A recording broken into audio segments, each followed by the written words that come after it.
Buon pomeriggio, ben ritrovati puntualissimi con un nuovo appuntamento di Qui Mercato. Attilio, è finito il mercato, però noi siamo qui per raccontare quali sono stati i movimenti delle squadre calabresi e non solo, anche della Serie A, perché insomma abbiamo tenuto compagnia al pubblico per tutta l'estate e continuiamo a farlo anche oggi. Assolutamente, buon pomeriggio a te Anna, dicevi benissimo, proveremo anche a dare i voti alla sessione estiva di calciomercato per quanto riguarda le calabresi e per quanto riguarda il mercato della Serie A. È stato assolutamente un ultimo giorno pazzo, imprevedibile, dove è accaduto realmente di tutto e tra pochissimo proveremo insieme a sviscerare tutti i dettagli. Dicevamo ultimo giorno, lo scorso, quello appena trascorso del calciomercato, però il mercato ancora non è chiuso, Attilio, perché insomma adesso si apre quello degli svincolati, perché molte squadre, molte formazioni vanno anche alla ricerca, diciamo, degli ultimi colpi per allestire le varie rose. Fra queste troviamo anche il Cosenza che insomma ha un po' deluso, possiamo dire così, i tifosi l'ultima giornata del calciomercato, perché tutti quanti si aspettavano l'arrivo di una punta, di un attaccante di peso. L'attaccante alla chiusura, alle 22, chiusura proprio della sessione estiva del calciomercato, non è arrivato, però insomma la società attraverso un comunicato ha fatto, insomma, ha calmato gli animi, ha placato gli animi dei tifosi, ha detto chiusa la sessione del calciomercato con le ultime operazioni in entrata riguardanti l'ingaggio del centrocampista Leandro Greco, dell'esterno Lazar e dell'attaccante Zinedine Mashash. Per quanto riguarda l'ingaggio di un altro attaccante, fa sapere, non avendo individuato il profilo confacente alle esigenze tecniche, si valuterà nei prossimi giorni proprio il mercato degli svincolati. Queste le parole affidate proprio alla società rossoblù nella serata di ieri, possiamo dire proprio a chiusura, a margine della chiusura del 22 del calciomercato. Quindi insomma adesso ci dirai tu le ulteriori novità che riguardano appunto questo mercato degli svincolati. Intanto però ovviamente la società ci ha tenuto a sottolineare che ci sono stati questi ultimi 3 ingaggi in ordine di tempo, perché dall'inizio del calciomercato fino adesso insomma tanti sono stati i calciatori che sono arrivati alla corte di Mister Braia, purtroppo però insomma tutti quanti volevano questo nome altisonante. Dal nostro punto di vista, se la grafica è pronta, il mercato del Cosenza è da 6 in pagella, perché la ciliegina sulla torta, che poi in realtà è diventata un'autentica necessità, ha pesato nell'economia del nostro personalissimo giudizio, che può essere, ci mancherebbe, assolutamente opinabile, ma il mercato del Cosenza non è giusto dal mio punto di vista giudicarlo solamente per la mancanza del bomber che serve, che serviva e che non è stato individuato, anche perché il Cosenza nell'ultimo giorno di mercato aveva puntato tutto su Emil Zola, poi il Trapani ha fatto muro, poi è arrivato il rifiuto di Rossetti e successivamente il mancato tentativo, la mancata tempistica di chiusura per tutta, era tutto fatto intorno alle 21:45, il tempo necessario non è stato sufficiente affinché tutta poi sia diventato un calciatore del Cosenza, ma il mercato del Cosenza può essere giudicato anche per l'innesto assolutamente di valore di Lazar, per l'innesto, per la conferma di Sciaudone e di Baez, per l'arrivo di Carretta, per l'arrivo di Monaco, per l'arrivo di Schiavi, per alcune conferme importanti, ma a margine c'era l'importanza di dover sostituire 3 elementi chiave che sono andati via, come Dermacu, Tutino e Palmiero. Palmiero penso possa essere sostituito nel corso del tempo da Canutè e anche dall'esperienza di Greco. Tutino non è stato sostituito e probabilmente nemmeno Dermacu per le caratteristiche che aveva di forza, di leadership e anche di età, ma sono arrivati comunque 2 difensori d'esperienza, 2 difensori come Monaco che si sono da subito calati perfettamente nella realtà. Quindi dal nostro punto di vista il mercato del Cosenza è da 6, ma è chiaro che la mancanza del bomber faccia imbufalire i tifosi anche per le aspettative che si erano create intorno al tanto agognato centravanti. Il centravanti non è arrivato, tu sostenevi prima del mercato degli svincolati, sinceramente di svincolati interessanti ce ne sono moltissimi, ma alla portata del Cosenza sinceramente il campo si restringe a 3 svincolati su tutti. Uno è Levan Michelidze, che il Cosenza aveva già sondato senza approfondire, un altro è Andrea Cocco, che penso possa essere probabilmente il profilo maggiormente indicato, un attaccante d'esperienza, un attaccante comunque prendibile, Il terzo profilo è quello di Paulinho, che però non è mai stato totalmente convinto di ritornare in Italia e ha pretese di ingaggio abbastanza alte, quindi mercato del Cosenza sufficiente nel suo complesso, ma è chiaro che l'amaro in bocca resta, perché non aver garantito a Braia un centravanti che urgeva in precedenza, soprattutto anche dopo la partenza di Moreo in direzione Monopoli. Moreo però non ha dimostrato in questo poco tempo che gli è stato concesso probabilmente di essere totalmente pronto per la Serie B, ed è giusto che faccia un gradino alla volta, ma la necessità mi sembra chiara, avendo in rosa solamente un attaccante di ruolo come Gianluca Litteri. Noi avevamo svelato la volontà del Cosenza di prendere 2 attaccanti, una seconda punta e un centravanti che possa alternarsi poi con Litteri. Non stiamo parlando del passato, perché il Cosenza è ancora sul mercato alla ricerca di un attaccante, valutando quello degli svincolati, e mi sembra ovvio. Zinedine Machak, che è arrivato nell'ultimo giorno di mercato in prestito secco dal Napoli, viene considerato eventualmente come una seconda punta, come un guastatore in grado anche di agire da falso 9.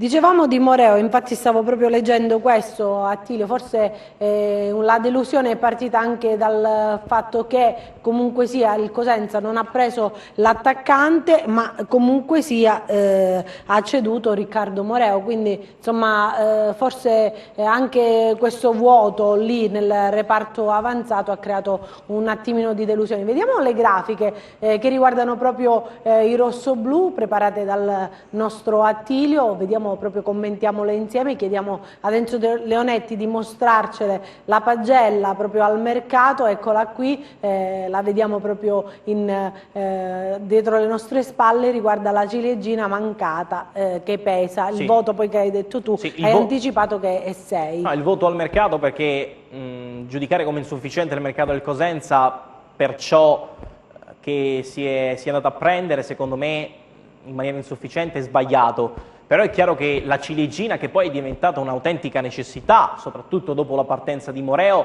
pesa e come nell'economia del giudizio, ribadiamo. Però tutto potrebbe essere capovolto dai miracoli che attendono Piero Braia, che è stato in grado di trasformare e di valorizzare Palmiero, stesso discorso per Tutino, stesso discorso per Dermacu e tanti altri interpreti, ma la realtà oggi fotografa come il Cosenza in rosa non abbia più di un centravanti a disposizione. Comunque Attilio, questo forse è il rischio che si corre ad arrivare magari agli ultimi giorni di mercato, insomma ci sono delle trattative, diciamo delle cose che non è dato sapere, però magari ridursi all'ultimo momento potrebbe anche creare questo vuoto in alcuni reparti. Abbiamo capito che la società comunque dalle parole insomma affidate al comunicato stampa ricorrerà al mercato degli svincolati, quindi insomma questo è il rischio che si corre. Sì, ecco. È un discorso che abbiamo affrontato molte volte in questa lunga e calda estate insieme.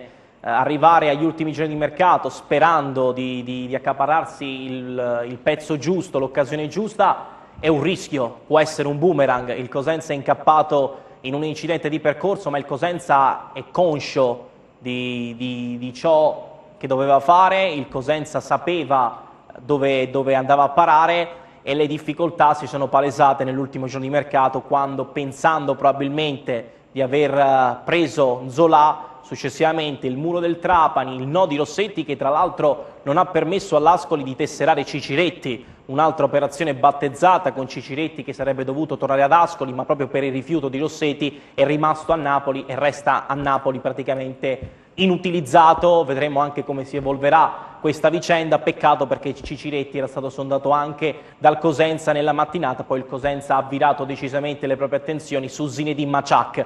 Ma ritornando al discorso che facevamo in precedenza, il Cosenza sicuramente la strategia è stata chiara da subito, quella di arrivare gli ultimi giorni di mercato alla caccia delle occasioni giuste, vuoi per motivi di budget, vuoi anche per delle occasioni che poi probabilmente non si sono materializzate per come ci si aspettava. Non c'erano poi molte possibilità nelle ultime ore di mercato, però è chiaro, si evince dal comunicato come il Cosenza abbia l'urgenza di intervenire proprio secondo i dettami di Piero Braia, ma anche abbia l'esigenza e la voglia di andare poi a colmare questo vuoto dopo la partenza di Moreo in direzione Monopoli.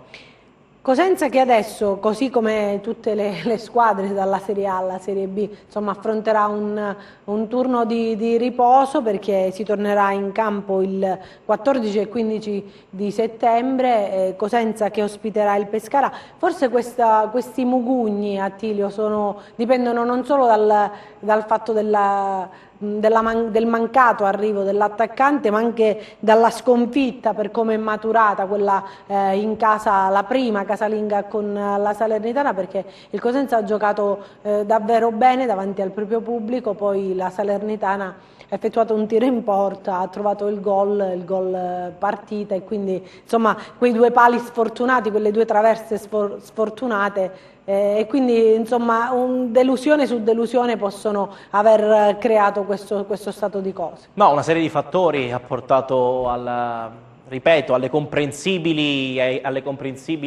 opinioni negative dei tifosi, che ci sta. Una società di calcio, come un professionista, è soggetto poi alle critiche di chi l'ascolta, per esempio nel nostro caso, e di chi sostiene il Cosenza. Il pubblico del Cosenza è un pubblico giustamente esigente, che non fa mai mancare il proprio apporto ai propri beniamini sia in casa che in trasferta, ed è giusto che ponga le critiche secondo le proprie idee, però è una serie di motivi che spingono i tifosi a criticare chi costruttivamente, chi con cattiveria. Poi logicamente il Cosenza prende atto e va per la propria strada. Anche i discorsi di Braia in sede di precampionato, le necessità che sono state messe davanti all'attenzione pubblica nel corso delle conferenze stampa, le aspettative che si sono create e la strategia chiara di arrivare all'ultimo giorno del mercato. C'è chi è d'accordo, c'è chi non è d'accordo, ma la realtà è che oggi il Cosenza non ha il centravanti che tutti si aspettavano. Poi non si può dar particolarmente torto ai tifosi, anche la società, anche il direttore sportivo, anche il presidente, anche l'allenatore Piero Braia sa di non avere in rosa il centravanti. Il Cosenza voleva prendere il centravanti, il Cosenza è rimasto con l'amaro in bocca e sta lavorando affinché questo vuoto, ribadiamo, come stiamo spiegando in questi minuti, possa essere colmato. Ma logicamente non può essere la stessa cosa, perché comunque adesso prenderai un calciatore totalmente fuori forma, che deve adattarsi, che non può essere pronto come altri calciatori disponibili sul mercato e che potevano arrivare prima nel corso del mercato. Ricordiamo però che poi c'è anche il mercato, sessione invernale. Il Cosenza anche l'anno scorso è riuscito comunque sia ad accapararsi dei calciatori che inaspettati magari all'inizio. Ricordiamo l'arrivo di Embalo, l'arrivo anche di Sciaudone, e comunque hanno cambiato il volto anche della squadra di Braia. Quindi insomma non tutto è perduto, non bisogna essere troppo delusi, perché innanzitutto il mister è un allenatore che è preparato, che sa sfruttare bene gli elementi a sua disposizione. Poi il direttore sportivo è un direttore di livello, quindi insomma vedremo cosa succederà nelle prossime Sì, ma giusto a chiudere, poi ci concentriamo anche sul giudizio del Crotone, certo. E lo commenteremo insieme con il direttore sportivo Beppe Orsino, tra pochissimo nostro ospite. Però è chiaro che manca quel calciatore, perché Braia è chiamato sia a dover nuovamente fare un miracolo, adattando le proprie idee probabilmente con delle necessità che aveva e non può essere soddisfatto, ma pensare al mercato di gennaio oggi secondo me è sbagliato. Il mercato di gennaio è troppo lontano per poterci solamente pensare. È pur vero che un direttore sportivo poi valuta anche le occasioni a lunga gettata, certo. Torna spesso sul luogo del delitto, sul calciatore che ha trattato e sfuggito in estate, che poi può tornare improvvisamente di moda, ma ci sono talmente tante partite all'orizzonte e un obiettivo che è la salvezza, che per la squadra che si è costruita comunque, almeno dal mio punto di vista, resta alla portata, perché il Cosenza ha costruito una squadra di livello, a cui però mancava il puntero. Certo. Parlando invece di Crotone, Attilio, c'è una grafica che riguarda anche il rossoblù, andiamola a commentare insieme. Chiedo proprio ad Enzo Leonetti di mostrarcela, poi parleremo, invece adesso stiamo vedendo il sito del Crotone Calcio, le pagelle per quanto riguarda l'FC, i pitagorici, un mercato di alto rango con il voto 8,5. Quanto pesa a questo voto anche l'arrivo di Maxi Lopez? No, pesa e come, ma non è solo Maxi Lopez il mercato del del Crotone, è stato un mercato di qualità, una rosa assolutamente completa in tutti i reparti, e poi ci sono da valutare altri aspetti dal mio punto di vista, come ad esempio la permanenza di Benali nonostante il forte pressing del Perugia, la permanenza di Simi, l'innesto anche dal mercato degli svincolati di un calciatore già subito dentro gli schemi di Giovanni Stroppa, che è Mazzotta, e dall'altra parte anche l'essere tornati a fare il Crotone di un tempo, di attingere al mercato delle serie inferiori e calciatori che possono da subito fare la differenza. Vedi Messias, l'acquisto di Messias probabilmente è stato sottovalutato da molti, ma non dal Crotone. Il Crotone ha sempre creduto in Messias e i fatti oggi stanno parlando per Messias, un calciatore assolutamente determinante negli equilibri del gioco di Giovanni Stroppa, poi l'aver inserito Marrone, un giocatore di grande livello che a Crotone può consacrarsi come Luca Vido. Il mercato del Crotone merita un 8,5 dal mio punto di vista, anche perché l'obiettivo di base resta la salvezza. Però sinceramente pensare ad un campionato d'alto livello per il Crotone non è sbagliato. Complimenti alla società, perché il mercato condotto è assolutamente di grande levatura. E ti sta sentendo, perché il nostro ospite questo pomeriggio, il direttore sportivo del Crotone, Beppe Ursino. Buon pomeriggio direttore, ben ritrovato a Qui Mercato. Grazie a voi. Attilio ha dato 8,5 al mercato del Crotone, un voto abbastanza ottimista, possiamo dire così, perché insomma il Crotone è riuscito a mantenere i giocatori di livello e a portare proprio in Calabria un giocatore importante come lo è Maxi Lopez.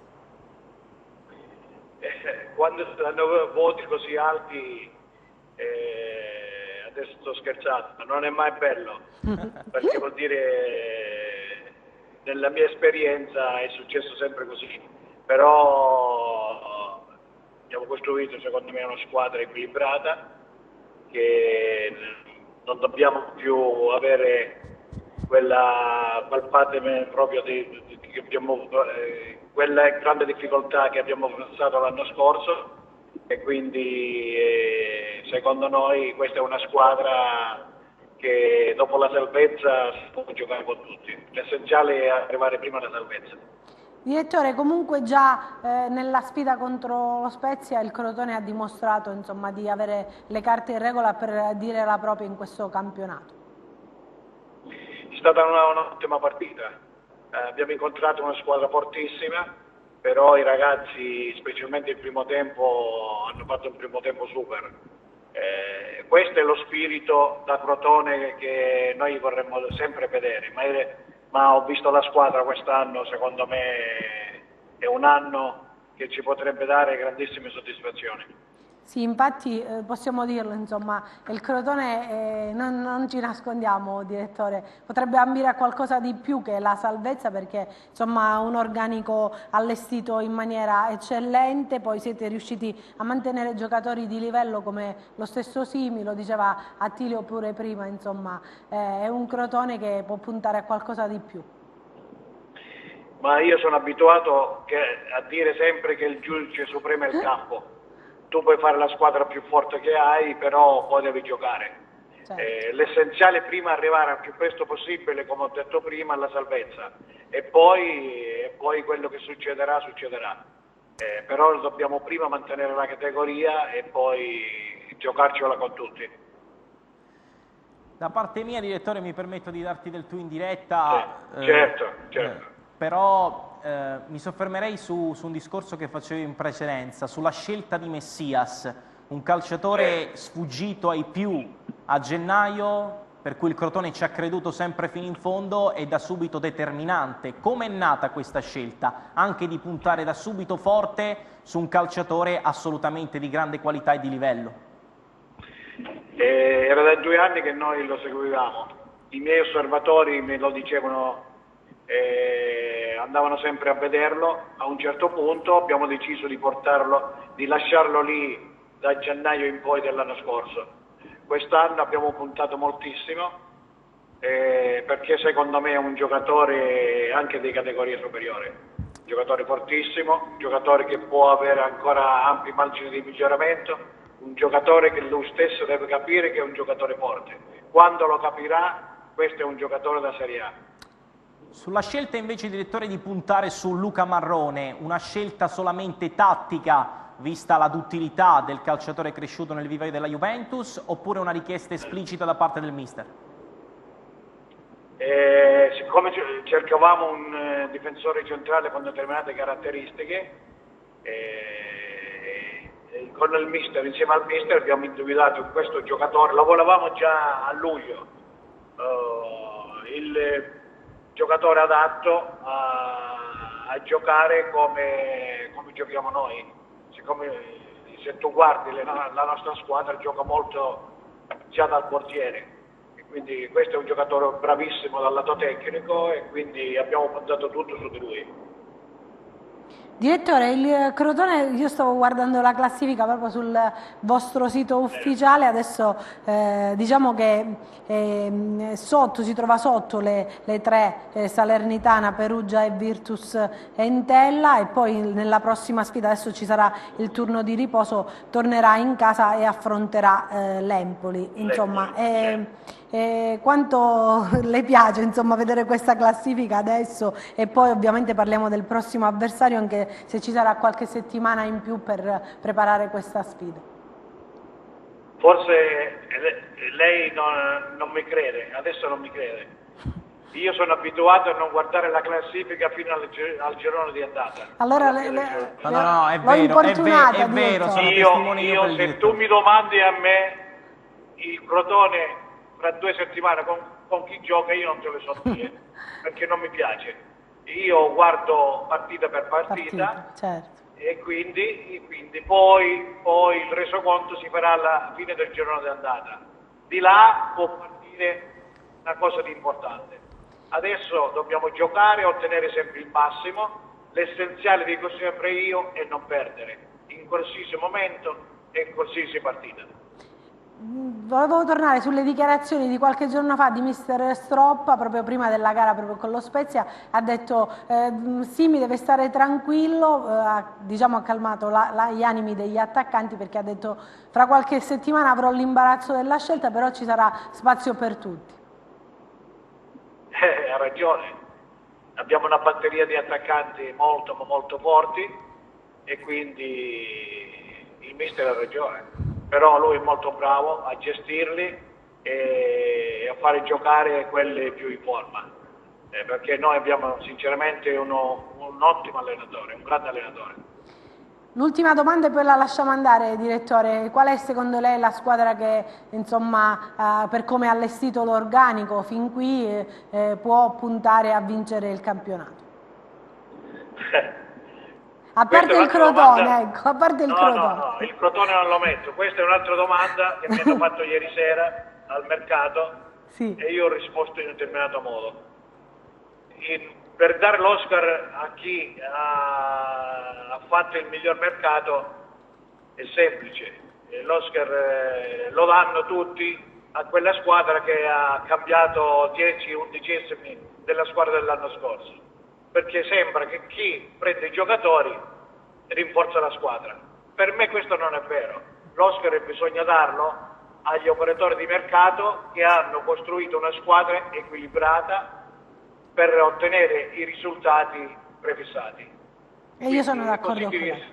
Sono d'accordo con lei, direttore. E così ti rispondo a te. La squadra che ha fatto un mercato stratosferico è stata la Cremonese, ma non è detto che la Cremonese vincerà il campionato. Certo, certo. Grazie direttore, complimenti e in bocca al lupo per un abbraccio, ciao, grazie a voi. Attilio, invece tornando, così chiudiamo il cerchio delle squadre di Serie B, insomma... Puoi sapere da me chi ha fatto il miglior mercato? Sì, dimmelo tu. Io sono d'accordo col direttore. Sono d'accordo col direttore. Quindi perché... non sei per la Cremonese? No, sono d'accordo col direttore, nel senso che per me la Cremonese... Le ambizioni della Cremonese sono sempre state abbastanza chiare, ma quest'anno l'asticella si è alzata. Ceravolo, Gustafsson, Deli, Kingsley, Rastelli in panchina, sicuramente nulla può essere precluso. E oltre a Crotone, che inserirei sicuramente tra quelle società da considerare top, nella top 3 del mercato di Serie B, anche l'Empoli ha allestito una squadra di grande qualità, budget sicuramente nettamente superiore alla concorrenza. paracadute e cessioni milionarie permettendo, Krunic, Benasserra e Caputo sono 3 esempi lampanti, ma le ambizioni restano intatte, Moreo, Stulac, Dezzi sono elementi, Laribi, che c'entrano poco con la Serie B. Degna di nota secondo me anche la campagna acquisti del Perugia, che ha messo a segno il colpo dell'ultimo giorno assicurandosi Falcinelli. Chi può vedere il bicchiere senza dubbio mezzo vuoto e non mezzo pieno sono sostanzialmente Trapani e Venezia, un po' in difficoltà soprattutto il Trapani, e il Frosinone, che dal mio punto di vista ha condotto una sessione di mercato abbastanza confusionaria, cedendo Ciofani e sostituendolo con Novakovic. Non proprio la stessa cosa, però vedremo, come ha detto giustamente il direttore Beppe Orsino, il giudice supremo sarà il campo. Volevo dare i voti, ma adesso ci dobbiamo fermare perché c'è una breve pausa pubblicitaria, torniamo tra pochissimo.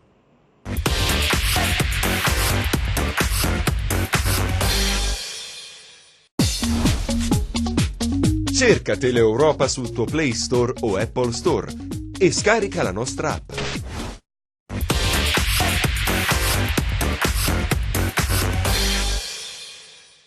Seconda parte di Qui Mercato, abbiamo chiuso il capitolo Serie B. Attilio, non diamo voti perché sennò poi ci dilunghiamo troppo su questo campionato. Io vorrei aprire una piccola parentesi che riguarda la Serie A, prima di concentrarci anche sulla Serie C e sul mercato delle altre calabresi.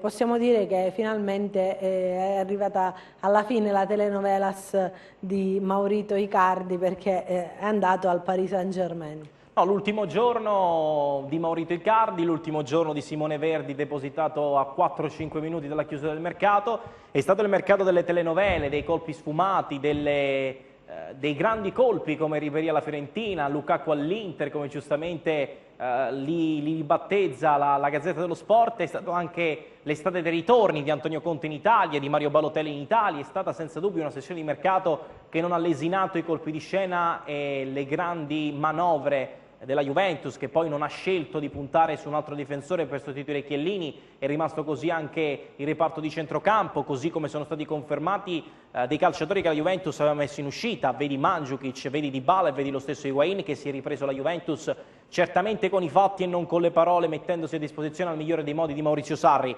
Però arrivando ai top del mercato sicuramente l'Inter, la regina del mercato, ma ancora prima di cominciare la stagione, senza dubbio prendendo Antonio Conte ti metti in casa un'eccellenza del calcio italiano, può essere simpatico, può essere antipatico, ma è sicuramente un vincente. La sessione di mercato si è conclusa nella miglior maniera possibile con Beppe Marotta assolutamente trionfatore per la gestione di Icardi. L'Inter non ha mai mollato la presa, poi ha ceduto Icardi, sì è vero, in prestito secco, ma con riscatto fissato a 70 milioni di euro, proprio la cifra che l'Inter ha chiesto ad ogni squadra che ha sondato il terreno per Mauro Icardi. Però non obbligatorio, ecco. Assolutamente, un diritto, però la necessità sembra lampante con Edinson Cavani a parametro zero, che dovrebbe raggiungere la società di David Beckham nella prossima stagione. Quindi Icardi in questo momento è un calciatore del Paris Saint-Germain che potrà essere utile anche nel futuro. L'arrivo di Sanchez a condizioni assolutamente vantaggiose, strappando Lukaku alla Juventus, Godin a zero, la scommessa Sensi già vinta sul campo con un impatto straordinario da parte dell'ex centrocampista del Sassuolo. Quindi l'Inter secondo me protagonista di un mercato assolutamente di livello. Il Napoli compra bene e non vende chi magari fa la differenza sul campo, e vende addirittura meglio. Vedi Inglese, vedi lo stesso Verdi rinforzandosi assolutamente con Lozano, Manolas strappata alla concorrenza, è arrivato Llorente a parametro zero, altra ottima operazione che può aggiungere assolutamente qualità all'attacco, e un Napoli senza dubbio assolutamente competitivo anche per lo scudetto in questa stagione. Io giudico molto positivo anche il mercato condotto da Petracchi alla Roma. Per il momento storico è stata l'estate più difficile da dover gestire nella storia recente della Roma, con l'addio di Totti in società, con l'addio di De Rossi, con il mancato arrivo di Antonio Conte, poi la scelta su una scommessa Fonseca. La Roma è uscita sicuramente rinforzata con operazioni intelligenti e senza un grande budget di disposizione.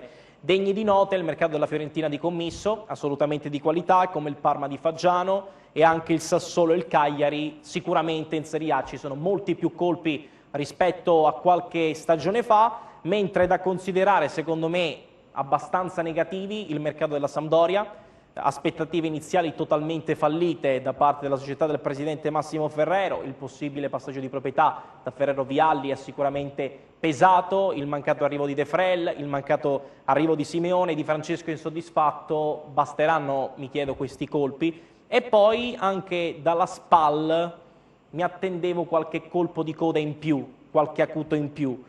E chi mi ha deluso, e c'è un discorso un po' più ampio da fare, ma sarà un mio parere opinabile, e il mercato del Milan, premesso che stiamo parlando del Milan, la società più importante del calcio italiano in Europa, che ha sempre fatto le fortune del calcio italiano esprimendo un calcio straordinario. È vero che il momento storico è totalmente cambiato, ma il Milan, partendo da una rosa che ha sfiorato la Champions League, bastava puntellare. Rebic sicuramente è un buon acquisto, ma non ho capito la scelta poi di cedere una garanzia come Cutrone anche a partita in corso e investire su Leao, che sarà sicuramente un grande talento, ma nell'immediato non ti aggiunge niente. Avevi bisogno di pedine immediate di grande carisma. Krunic e Benasser sono due ottimi calciatori, ma non puoi prescindere da Krunic e Benasser al Milan. Quindi mi aspettavo molto di più da parte del Milan in questa sessione di calciomercato per tutelare un allenatore che ha bisogno di essere tutelato come Marco Giampaolo, vedi le prime 2 giornate.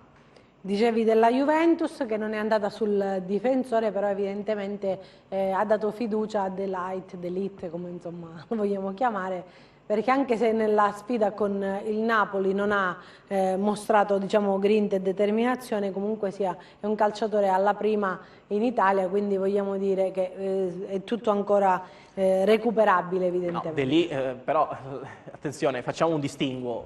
La Juventus ha operato senza dubbio in maniera positiva, resta sempre la corazzata da battere a Dybala, a Higuain, a Douglas Costa, a Bernardeschi, a Ronaldo, ha comunque sistemato la difesa per i prossimi 10 anni, dicevi benissimo tu, con De Ligt, l'operazione Danilo, il ritorno di Buffon che aggiunge carisma, la mancata partenza dei gioielli, l'innesto di Rabiot a parametro zero, tutte operazioni intelligenti, ma alla fine probabilmente ci si aspettava che Paratici si potesse barcamenare meglio, soprattutto sulle cessioni, perché è inutile secondo me nascondere che la Juventus sicuramente qualche cessione è rimasta sul groppone. Matuidi che ha puntato i piedi, anche Gonzalo Higuain che non ha accettato la Roma, Dybala proposto a mezza Europa ma che poi è rimasto per volontà anche di Maurizio Sarri che crede moltissimo in Dybala, Rugani proposto a Barcellona ma che ha detto no allo Zenit, non è andata in porto la trattativa con la Roma.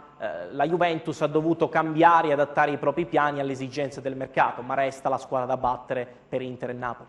E poi comunque sì, anche se c'è questa rosa abbastanza ampia, ricordiamo che ha 2 campionati da effettuare, quello di Serie A e quello della Champions League, che è quella su cui si punta l'attenzione non solo della società ma anche dei tifosi. Ma la Juve deve avere una rosa ampia, anche perché non ha l'obiettivo di partecipare in Champions League, ma l'obiettivo di arrivare in fondo e di vincere il campionato, ha l'obiettivo di arrivare in fondo in Champions League e di arrivare in fondo alla Coppa Italia, quindi una rosa ampia e consuetudine di formazioni che vogliono puntare a tutte e 3 le competizioni. La Juventus non punta solo sul campionato, la Juventus punta sul campionato, Champions e Coppa Italia, è giusto fare un distinguo e ha fatto bene a sottolinearlo. Lasciamo il capitolo Serie A, mercato di Serie A, andiamo a Attilio in Serie C, ma Serie C con un occhio alla Serie B, perché partiamo dalla regina, che è, diciamo, la regina del mercato per quanto riguarda la Serie C, Girone C, perché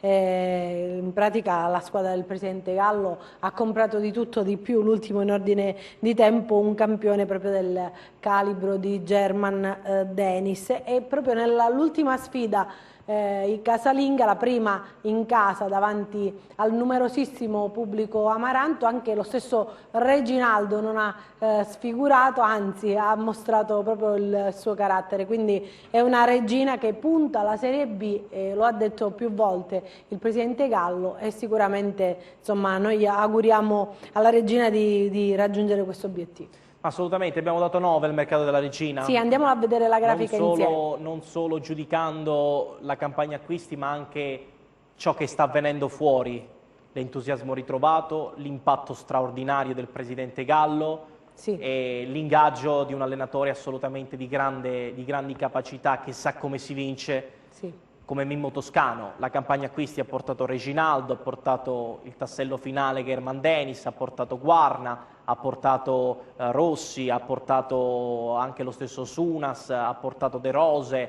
ha portato Corazza e tanti altri innesti. C'è un elenco lunghissimo. No, ma sicuramente è cambiato tanto, ma sono tutti calciatori non di nome, ma sono tutti calciatori funzionali al progetto tattico di Mimmo Toscano. È arrivato Bianchi, è arrivato Bresciani, è arrivato Paolucci, è arrivato Rubin, il ritorno di De Francesco, Rolando, giocatori che ti possono poi garantire anche una progettualità e l'apertura di un ciclo. Sicuramente la Regina ha cambiato tanto, ma non ne risente in campo. Il 5-1 contro la Cavese e il buon pareggio contro la Virtus Francavilla fanno capire come la Regina sin da subito si sia calata perfettamente nella nuova stagione e sa che l'aspetta un autentico campionato infernale, visto il grande mercato del Bari che ieri ha chiuso la stagione, la sessione estiva di calciomercato con il colpo bianco.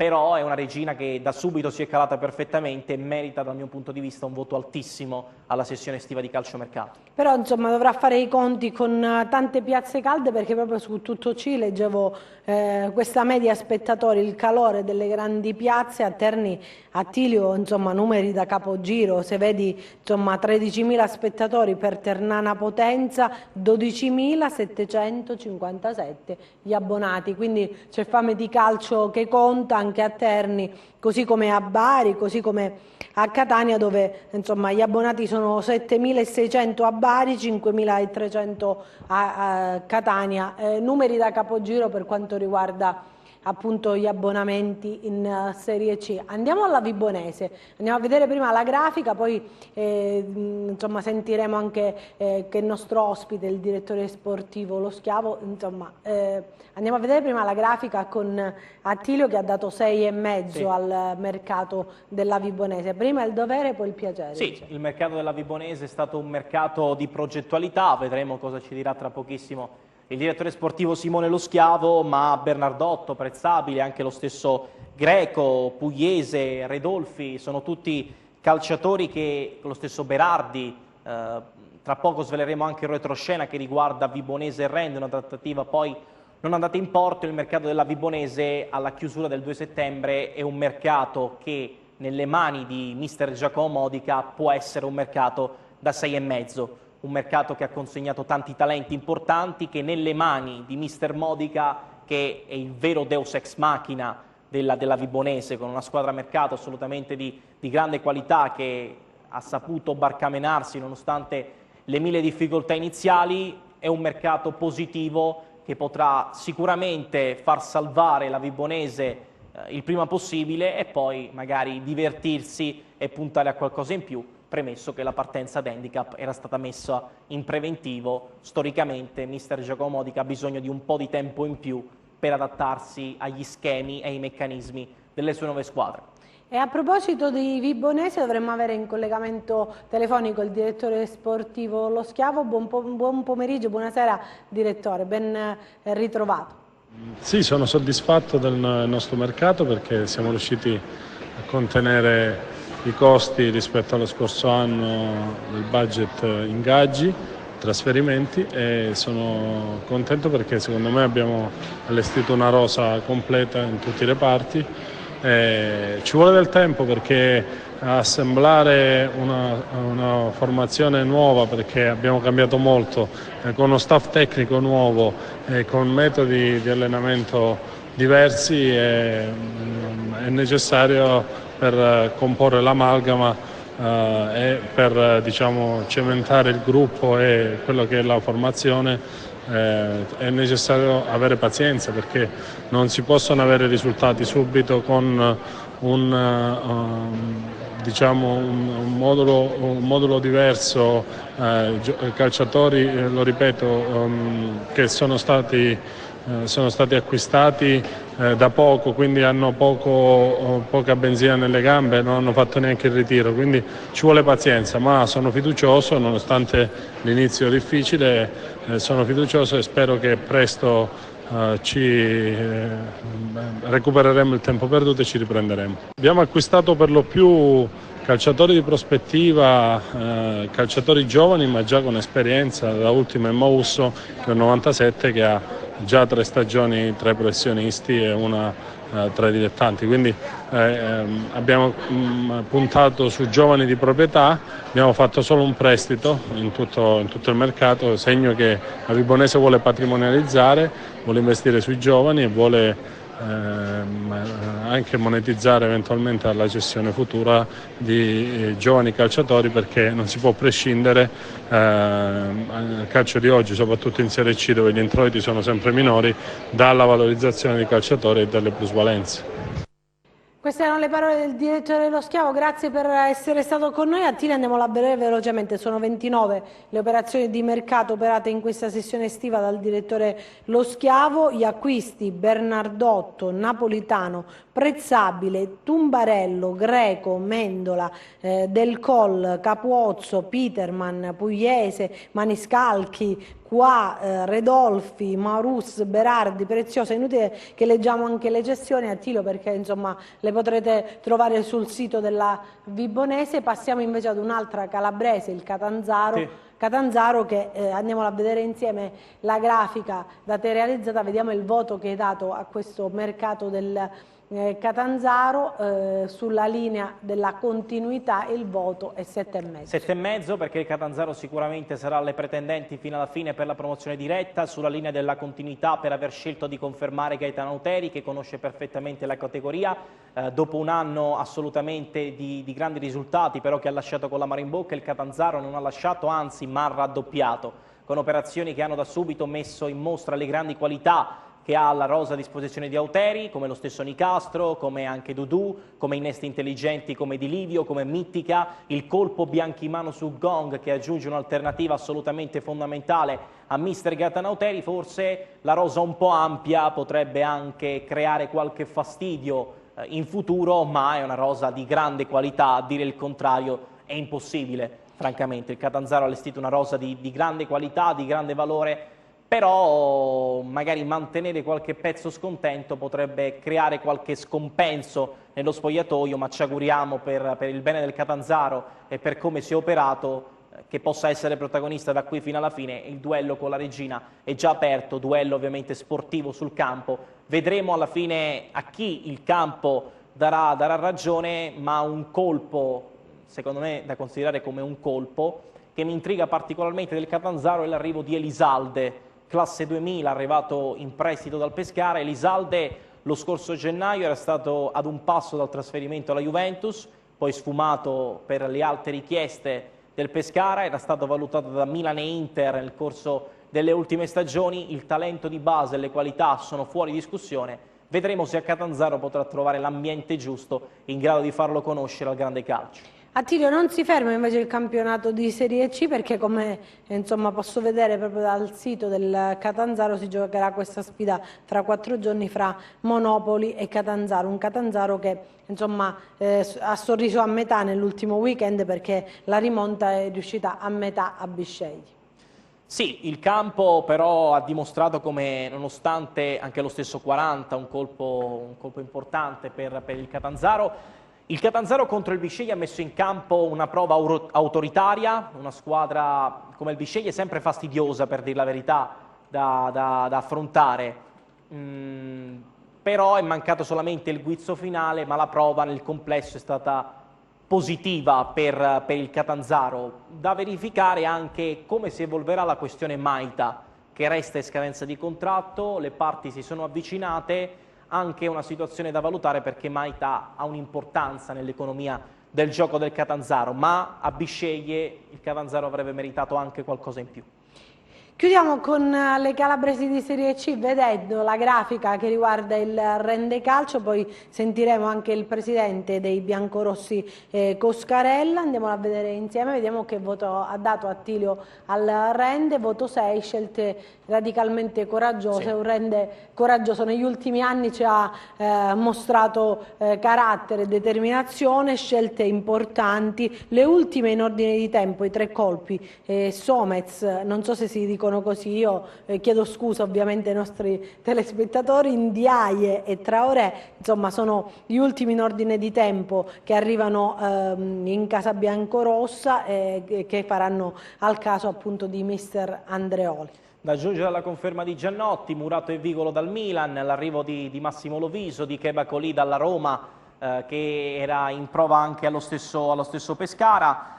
Scelte radicalmente coraggiose le abbiamo definite, anche perché il Rende ha sbagliato poco nulla in queste ultime stagioni, ma è sicuramente un campionato con una qualità più alta, e anche giocare fuori casa, ovviamente non per colpa del Rende, ci auguriamo non possa pesare, ma sono scelte coraggiose che meritano dal nostro punto di vista una sufficienza piena sul mercato anche per la scelta dell'allenatore. È andata bene con Trocini, benissimo con Francesco Modesto. Trocini sta facendo benissimo alla Virtus Francavilla, Modesto è approdato a Rende, una piazza sicuramente storica del calcio italiano, e Andreoli, se il Rende lo ha scelto, è sicuramente un profilo che il presidente Fabio Coscarella ha ritenuto valido per far sì che il Rende possa esprimersi al meglio. Buon pomeriggio Presidente, grazie per aver accettato il nostro invito ancora una volta. Buon pomeriggio a voi, grazie a voi. Allora, Attilio ha dato sufficiente, più che sufficiente, possiamo dire, il mercato del Rende, però insomma due cose le chiedo, ovviamente... non si arrabbi Presidente, mi raccomando. No, è Monello, Attilio è Monello. Se è soddisfatto, ma poi c'è questa dura presa di posizione da parte del vostro direttore sulle prime due gare, insomma, che rivendicate qualcosa in più, diciamo, ecco. Siamo molto soddisfatti di questa seconda gara fatta a Caserta. In effetti quello che ha commentato il direttore, per fortuna non ha caldo, quindi dopo un giorno, perché a caldo evitiamo sempre, siamo sempre troppo presi dalla partita. Grida allo scandalo, perché la Bisceglie ci può stare, col Bisceglie che non ti dà il rigore, ma domenica c'è stato qualcosa di assurdo, 2 rigori solari sui nostri attaccanti. E lì ti cambia la partita, anche perché il secondo tempo siamo stati veramente molto determinati a provare a recuperare una partita che forse doveva avere un andamento diverso. Anche perché poi questi episodi complicano e non poco ovviamente il vostro cammino, perché insomma partire col piede giusto sarebbe stata un attimino diversa, ecco. Assolutamente, una squadra giovane con grande qualità, però siamo stati molto propositivi avanti, abbiamo mantenuto molto bene la Casertana, che è una squadra costruita per altre posizioni, quindi penso che una squadra così giovane abbia bisogno anche di qualche serenità mentale, e quindi magari qualche punto in più avrebbe fatto comodo. Rimane una grande prestazione che sicuramente ci fa ben sperare, perché la squadra è viva, la squadra è pronta e sa che deve affrontare un campionato molto molto impegnativo quest'anno. Parlando di mercato, Presidente, insomma siete soddisfatti? Abbiamo visto gli ultimi 3 colpi messi a segno proprio nella serata di ieri, è un Rende che comunque sia, possiamo dire, un Rende verde, ecco, chiamiamolo così, però con qualche innesto importante. È un Rende verde che è un po' la politica di questi ultimi anni, con degli innesti di grande esperienza che danno sicuramente serenità a tutto il gruppo. Non per ultimo l'arrivo di Nossa, centrale difensivo che ha oltre 300 partite in C, quindi chiaramente ci dà più tranquillità anche nel reparto arretrato. Ma quando noi parliamo di questi ragazzi 99-2000 sono ragazzi che sono stabilmente, per quanto riguarda i Keba Colì, nella prima squadra della Roma, quindi si è allenato, ha fatto tutto il ritiro con la Roma ed è un ragazzo di grandissima prospettiva che ha solo necessità di avere continuità. Per quanto poi riguarda Traoré, ieri è stato in panchina con il Verona, Lecce Verona in panchina, quindi è un ragazzo che da tempo assapora la prima squadra. No, molto interessante secondo me l'arrivo di Traoré, senza dubbio. Con il Presidente una curiosità: come mai, da quanto ci risulta, non è andato in porto l'approdo di Germinio alla Vibonese e successivamente la voglia di confermare un calciatore che ha fatto bene lo scorso anno come Vivacqua, per cui c'è stata un'altra richiesta importante nelle ultime ore come quella della Vibonesi anche. Per quanto riguarda Vivacqua è il nostro capitano, non è mai stato in discussione. Gabriele, il suo agente aveva chiesto di vedere la possibilità di giocare qualche carta fuori, ma non c'è stato nulla di importante, soprattutto di deciso, che soprattutto con di grande amicizia. Siamo sicuramente collegati economico, non so perché ci fosse stata la volontà non si sia fatto, quindi come più un discorso che non avevano tutta questa voglia, insomma. Presidente, alle porte c'è una partita importante, quella contro la Ternana, Rende giocherà ovviamente a Vibo, insomma lo sappiamo da un po' di tempo a questa parte così, la Ternana, lo dicevamo prima con Attilio, è una squadra che insomma fra quelle che ambiscono al salto di categoria anche perché insomma abbiamo visto che ha fatto un numero da capogiro per quanto riguarda gli abbonati. Assolutamente, Nane è una grandissima squadra e una grandissima società, però io vorrei un attimo commentare i risultati dell'ultima domenica che vanno a vedere un Bari Viterbese 1-3 o un Bisceglie Catanzaro 1-1. Questo forse fa comprendere che quest'anno la Serie C è spettacolare ed avrà dei punti fermi, nel senso che ci sono delle squadre, sì, sicuramente che sono più attrezzate, però non sempre più spendi e più fai risultati, quindi è più un discorso veramente motivazionale, un discorso di gruppo, un discorso di organizzazione, quindi è imprevedibile questo campionato. Arriva la Ternana, una corazzata, chissà non sia per noi un motivo in più a dimostrare che forse il Rende è vivo. Grazie Presidente per essere stato con noi e in bocca al lupo per tutto. Grazie, crepi il lupo, a presto, arrivederci.